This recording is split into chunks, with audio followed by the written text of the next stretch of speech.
여러분, 오늘 하나님을 온전하게 신뢰하는 저와 여러분에게 하나님께서 놀라운 메시지를 하고 있습니다. 오늘 본문에는 당시에 2000년 전에 초대교회에 어떤 일들을 하면서 어떻게 복지 사업을 했는지가 나타나고 있는데 우리가 한번 들여다볼 필요가 있습니다. 이 부분을 오늘날 어떻게 하면 적용을 할 수 있을지 여러분 잘 기억해 보십시오. 한번 생각해 보시길 바랍니다. 3절에 이렇게 되어 있습니다. 참 과부인 과부를 존대하라.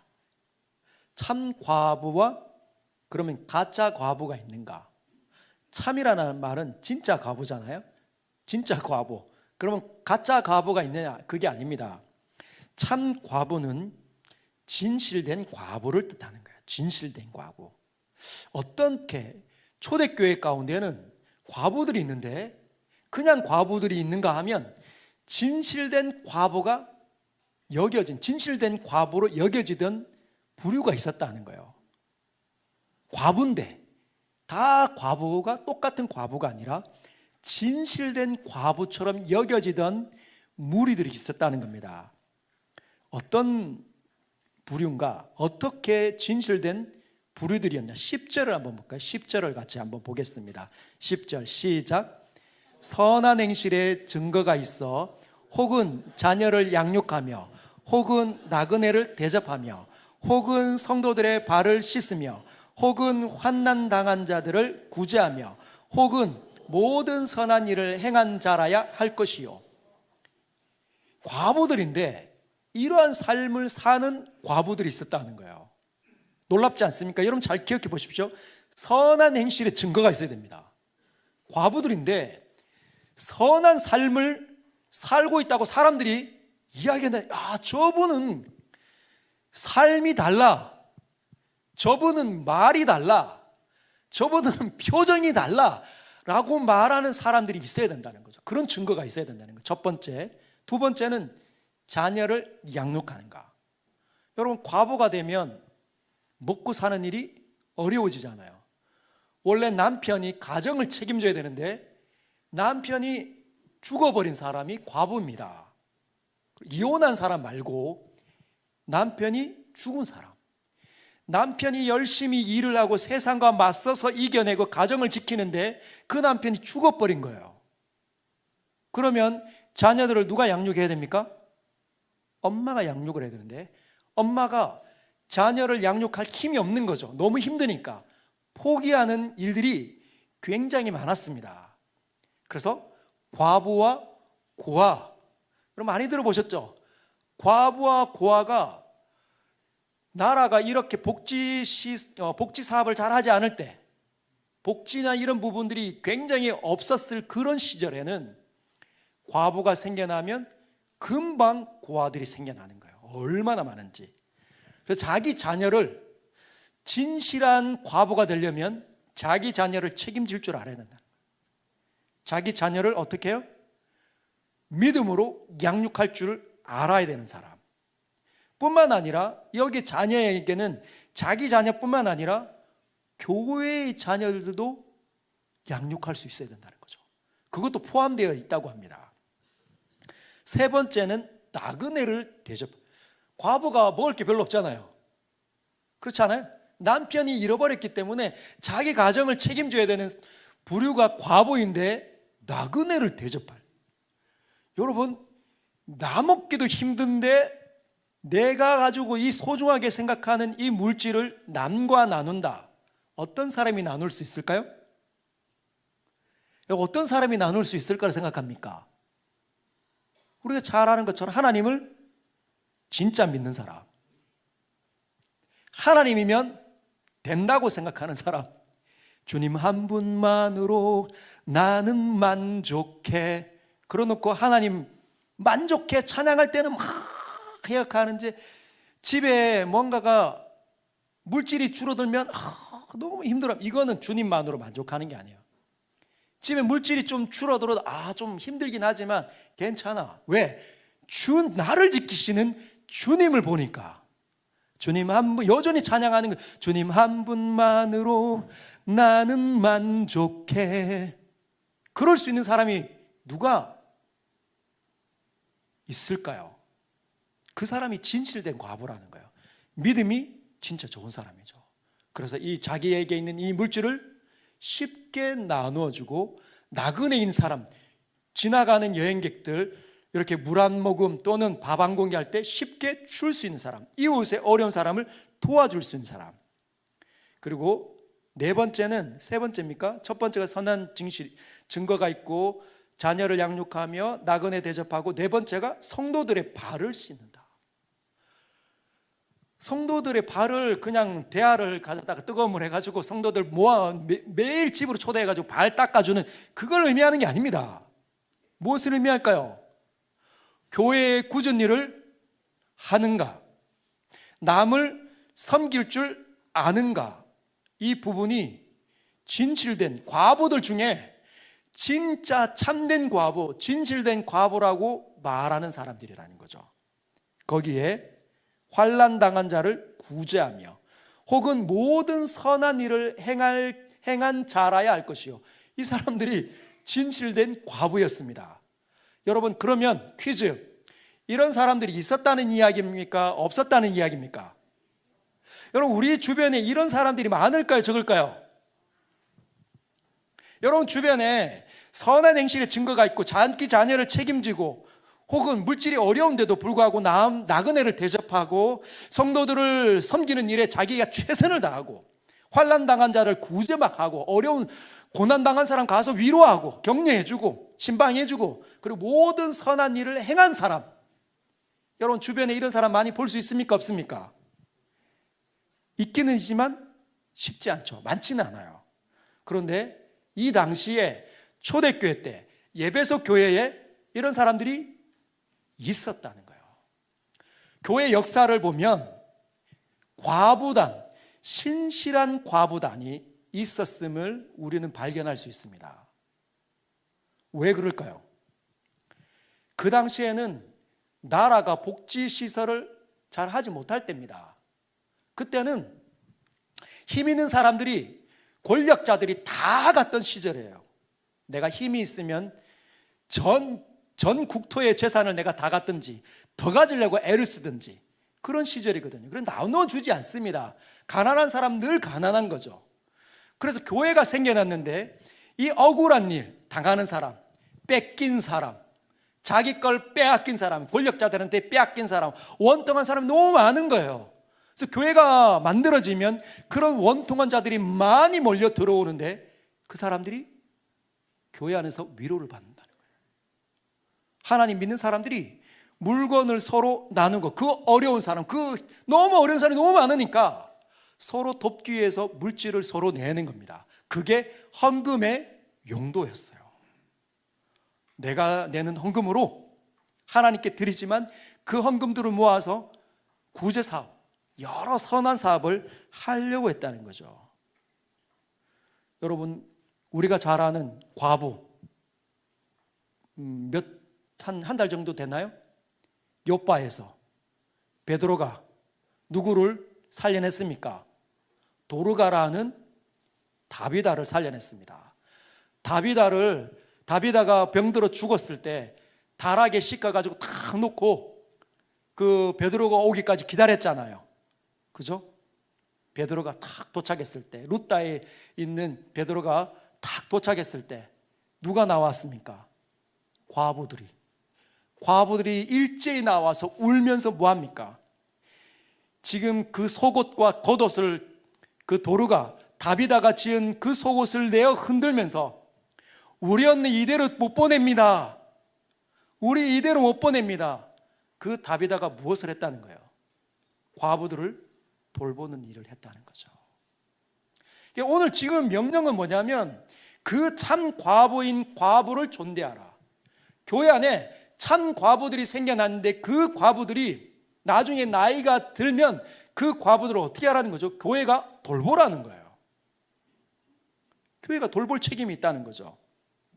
어떤 사람일까요? 9절, 과부로 명부에 올릴 자는 나이가 60이 덜 되지 아니하고 한 남편의 아내였던 자, 남편은 이미 죽었고 60이 넘은 사람, 60이 안 되면 과부로 올리지 못하는 거죠. 여러분, 우리가 한 30년 전만, 30년? 한 40년, 50년 전만 해도 환갑 잔치를 했습니다. 그죠?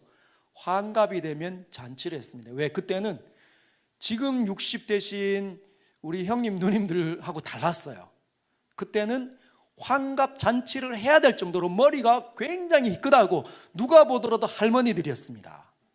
주름이 팍, 허리는 구부러지고 먹는 것과 힘든, 이렇게 움직이는 것 자체가 힘드신 분들이었어요. 50년 전만 해도. 그러면 2000년 전에 어땠을까요? 이때도 마찬가지입니다. 먹는 것들이 변변찮고 늘 모든 것들을 다 나라나 권력자들이 갖고 있었던, 귀족들이 갖고 있던 그 시기에는 사람들이 60을 쉽게 넘기기가 어려웠다는 거죠. 그러나 60을 넘기면 이제 몸이 약해질 대로 약해져 있고, 참 과부들은, 진실한 과부들은 교회에 그렇게 유익을 끼치기 위해서 자신의 인생을 던졌기 때문에 교회가 그들을 책임지는 것이 맞다는 거예요. 그 일을 하라는 거죠, 교회에게. 그런데 4절에 보면 만일 그 과부들 중에 자녀나 손자들이 있다면 그 자녀와 손자들이 책임지라는 거예요. 그러나 진실된 과부들 중에, 참된 과부들 중에 자녀도 없고 돌봐줄 사람이 아무도 없다면 누가 돌봐줘야 되냐? 교회가 책임지라는 겁니다. 여러분, 제가 서울에서 사역을 할 때 좀 안타까운 이렇게 마음이 많이 들었던 장면 중에 하나가, 우리 열심히 교회에 충성을 다했던 사람들이 버려지는 것 같이 느껴질 때, 그래서 목회자로서 이 부분을 어떻게 하면 해결할 수 있을까 생각이 들었습니다. 여러분, 그 당시에 많은 분들이, 제가 롯데, 지금 그 롯데월드가 있는 그쪽에 교회가 있었는데, 그러면은 그 교회 주변에 성도들이 포진해 있잖아요. 성파구에 다 이렇게 사는데, 안수 집사님이나 또는 권사님들이나 또는 장로님들이 은퇴하면 어디로 가냐? 하남으로 가든지 미사리로 가든지 양평으로 자꾸만 흩어지는 거예요. 구리 쪽으로. 어디로? 자연 친화적인 곳으로 가서 뭘 하냐? 벌써 세계관들이, 그 삶의 어떤 모습들이, 세상의 사람들을 어떻게 하냐? 자연으로 돌아가는 겁니다. 이제 은퇴할 쯤 되면 자연에 가서 친화적으로 또 상추도 심고 또 그렇게 살아야 되겠다, 여유 있게 살아야겠다 생각하는데, 그 세상의 문화가 교회 안으로 들어왔더니 그런 은퇴하시는 장로님들이나 권사님들이나 집사님들이 자꾸 외부로 나가는 겁니다. 외부로 나가서 거기서 시간이 지나면 본 교회로 출석이 뜸해지는 거죠. 왜? 몸이 약해지고 걸음걸이도 쉽지 않으니까 교회가 단절되는 겁니다. 그리고 그 중에는 사람들이 어디로 가냐? 대다수는 요한병으로 가는 거예요. 그래서 교회는 어떻게 하는 거죠? 제가 수영로 교회나 담임을 할 때 느꼈던 건 뭐냐면, 저도 이제 교구 사역제를 하니까 교회에 충성을 다했던 그 권사님들을 찾아가는데 요양병은 누워 계시는 거예요. 요양병은 누워 있는데 하나같이 냄새가 나는 그런 그 침대에 누워 계시더라고요. 근데 교회가 한 번씩, 교인들이 너무 많으니까 제가 신방을 가서 한 번씩 그 권사님들 또 집사님들 안고 최선을 다해서 기도해주고 나오면 1년에 가을이나 한 번 가면 더 많이 갑니다. 왜냐하면 신방을 여러 군데 할 때가 너무 많으니까. 거기도 2번 가면 진짜 많이 가는 거잖아요. 근데 그분들 입장에서는, 다른 교인들은 교회에 출석하니까 내 정체성이, 내 본교회, 나를 사랑하는 그 공동체가 여전히 있으니까 사랑받는다, 함께한다, 이게 있는데, 공동체십이 여전히 유지되는데, 그분들은 버려진다는 느낌이 훨씬 더 강한 거예요. 그때 제 마음에 드는 건 뭐냐면, 과연 교회가 이렇게 하는 것이 맞는가? 이분들이 그렇게 자신의 모든 인생을 다 들여서 진액을 쏟아서 섬겼는데, 어느 날 이제 새로운 사역자들이 오고 나면 그냥 잊혀지는 거죠. 과연 이 부분이 맞는가? 어떻게 하면 해결할 수 있을까? 그 왜 그분들이, 그러면 장로님들, 우리 권사님, 집사님들이 자꾸 그 서울 주변으로, 전원으로 흩어질까요? 교회가 책임지지 않으니까. 경험에서 오는 거예요.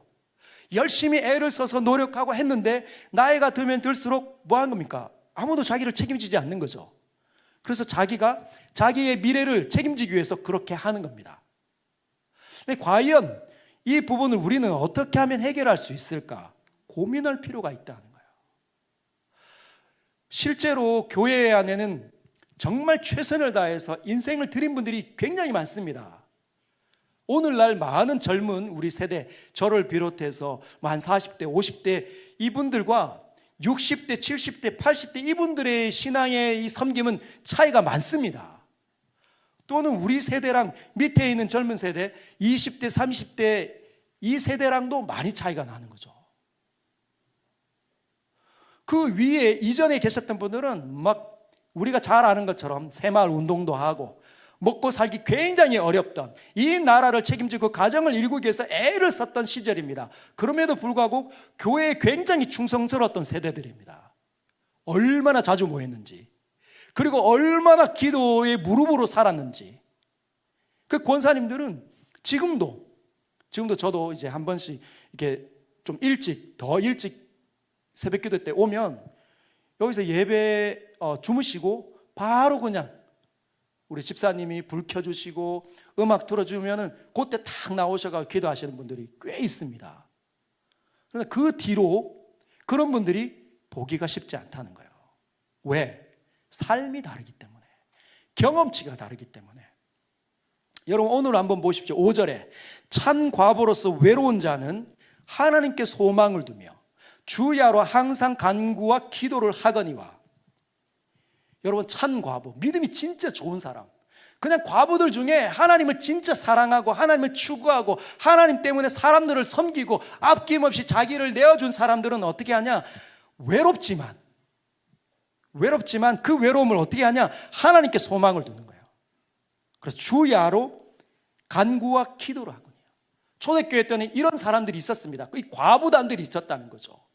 그래서 교회에 수많은 약한 사람들, 다른 과부들, 일반 과부들과 나그네와 고아들이 얼마나 많았는지 그 사람들을 누가? 과부단들이 책임졌다는 거죠.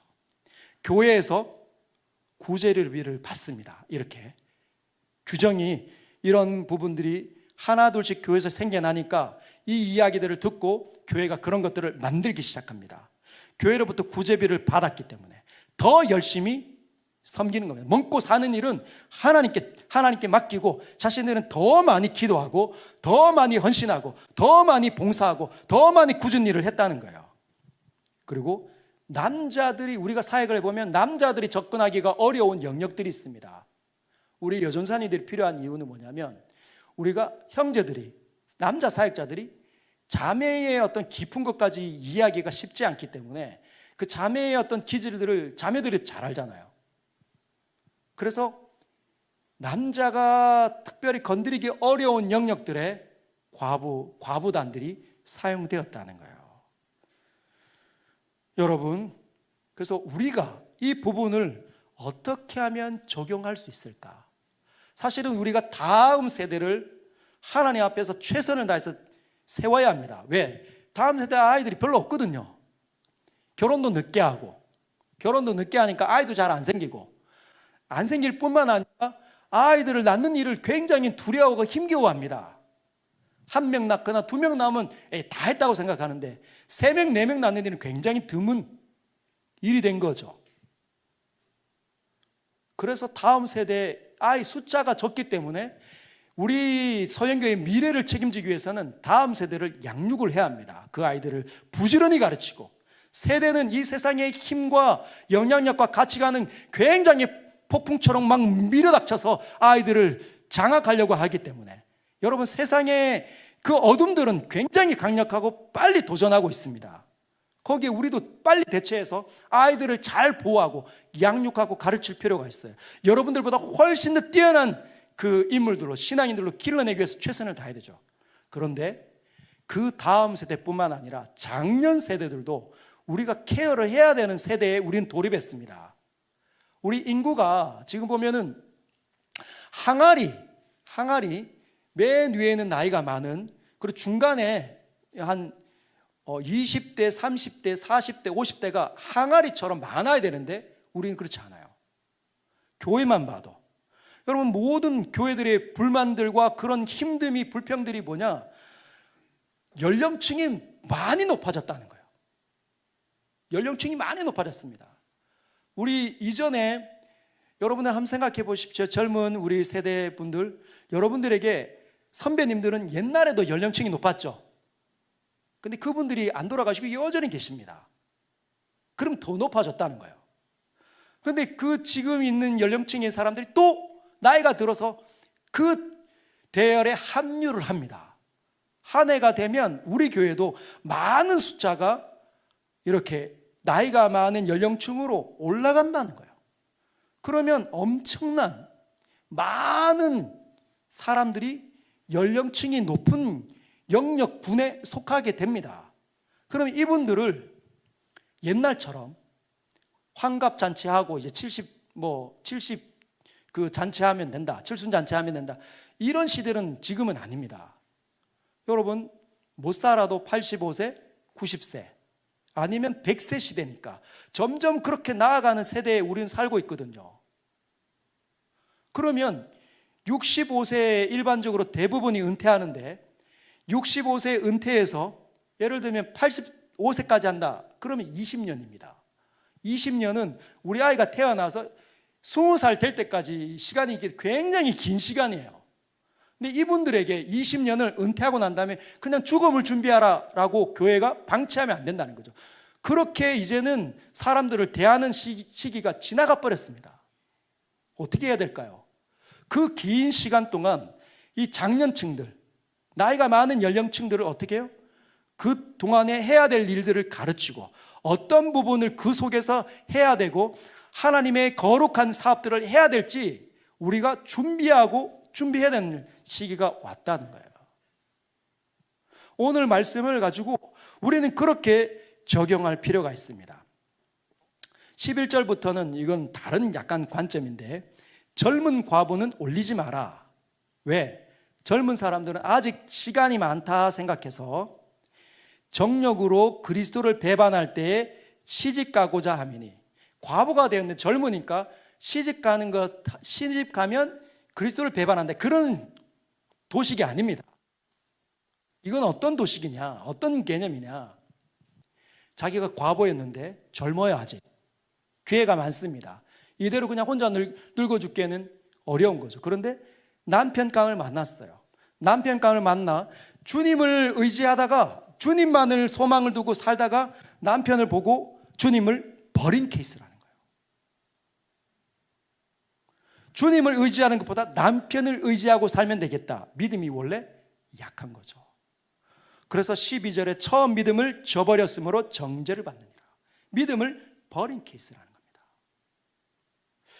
그런데 그러니까 젊은 과부들 가운데는 어떤 경향성이 있냐? 또 그들은 게으름을 익혀, 게으르다는 거죠.